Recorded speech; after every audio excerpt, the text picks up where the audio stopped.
The Vice President, Kamala Harris, still has not traveled to the southern border 82 days after being asked to manage the situation down there that has gotten completely out of control over the last 4.5 months. And joining us this morning to talk all about that is Texas Congressman Brian Babin. Congressman, good morning.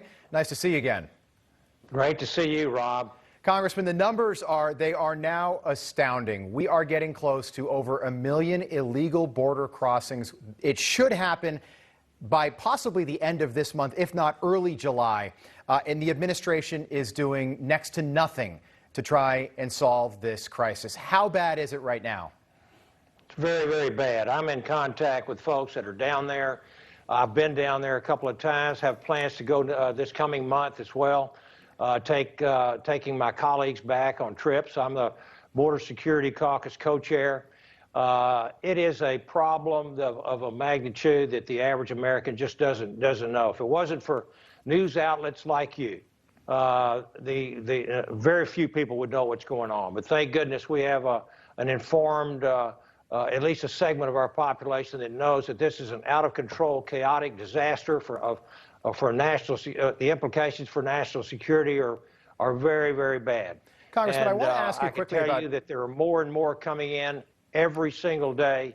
The Biden administration is dispensing with just about all of the policies that the Trump administration came up with to control this border, and it's getting worse instead of better. And I don't think we're going to see it get better until the American people rise up at the polls or put so much pressure on this administration that they have absolutely no choice. They want open borders. That's all you can come up with. That's the only thing I can figure. The governor of Texas says that he's going to go it on its own on his own and try and build a wall along the massive Texas-Mexico border.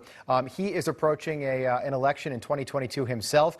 Do you think this is bluster, or do you think this is something that the people of Texas can figure out a way to do? Well, I can tell you there's a lot of uproar all throughout the state of Texas, especially, though, on the border. And many of these border counties and cities are Democrat. We just had a new Republican mayor elected in the Rio Grande Valley. That's not a very usual thing to happen down there. People are getting tired of seeing the lawlessness, the chaos. Basically, the Biden administration has dispensed and suspended the rule of law at our border. Right. And it has such dire implications on national security, on terrorism, on crime, on our pandemic, public health, you name it. And they've suspended the construction of the border wall. And so I am very happy to see our governor, Governor Abbott, to come out with these types of announcements. I certainly hope that it is sincere. I think it is. We shall see. We want to see unfortunately, we are in the minority on the Republican side. We cannot seem to get anything done on this border. And so it's absolutely imperative for us, the sovereign states on the border, to take the law into their own hands. And by that, I mean it's constitutional. The Constitution says that they have the right to protect themselves in an invasion. And if the federal government is not protecting its own citizens down there in these states like Texas, Arizona, New Mexico, and California, then these states have to take the bit in their mouth and do it themselves. Congressman, let me ask you about the vice president, who one day could be the president of this country. 82 days, that's how long it's been. It's laughable at this point. But a Univision reporter was given access to the vice president and asked her very simply, when do you think you'll travel to our southern border? This was her reaction. Take a listen. I've said I'm going to go to the border. And when are you going to the border, Vice President? The administration has asked. I'm not finished. I've said I'm going to the border. And also, if we are going to deal with the problems at the border, we have to deal with the problems that cause people to go to the border. That's presidential timber right there, sir, isn't it? I tell you, we are not in good hands in this administration. It's very, very scary to see this. This lady has absolutely no inclination to go to the border. She's uncomfortable with the subject. I don't think she really appreciated President Biden giving her this role as the czar of border security. And quite frankly, I just don't think she's prepared for this. And it's very, very unnerving, I think, for many Americans to see this happening. It's just shocking.